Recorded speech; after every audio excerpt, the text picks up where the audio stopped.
You can use the small one for the duplicate. All right, then both will be marked as Exhibit 150.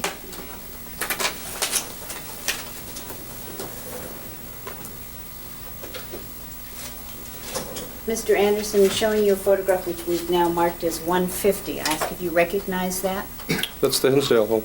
Okay. And would the Hinsdale home be the one shown in the photograph? Oh, no, they had a circle sidewalk, as you see there, that I'm walking up into their home. Okay. So the Hinsdale home would be on, That's someone sitting on the front porch taking that picture, do you recognize the person in the front yard? if I may. That looks like Lyle.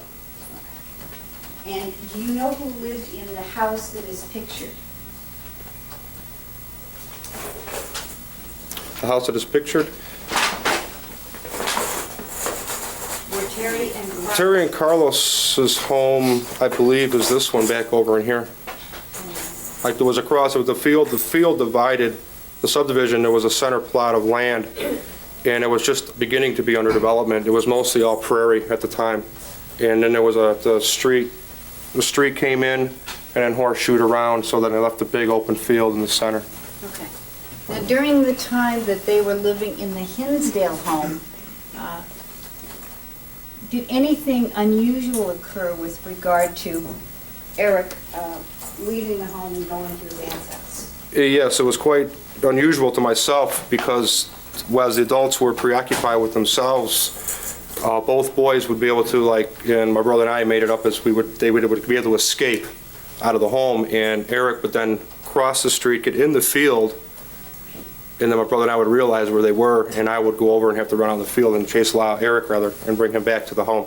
Because his purpose of doing was to go over to the girls, his cousins of Terry and Carlos. To your knowledge, did this happen on a fairly frequent basis? Fairly, very frequently. It was almost a joke at how easily he could get out of the home.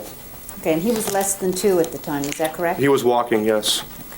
Now, when you would return him to the home, did his parents seem to be concerned about the fact that he was out They would crossing the laugh. street?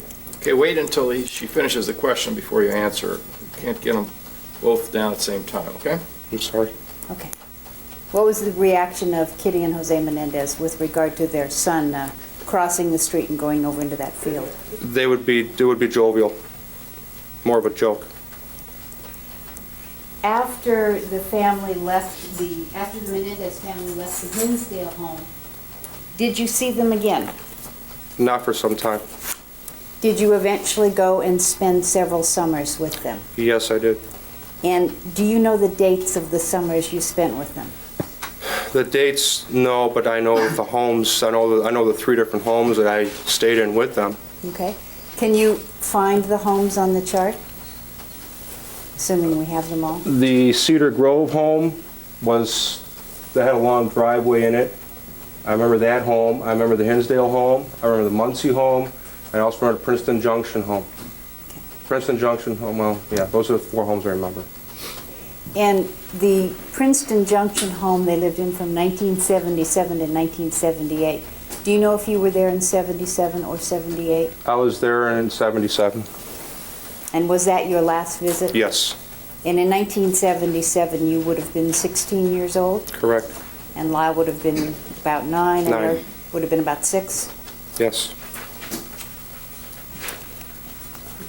During the period of time that you were around Eric and Lyle Menendez, were you able to make certain observations in terms of their personality, what type of people they were? In which regards, the 77 home, to which area of a home are we talking about? Did it change over time? Yes. Okay. Let's do the well, you said you remember Cedar Grove. That would have been before Eric was born. Right. And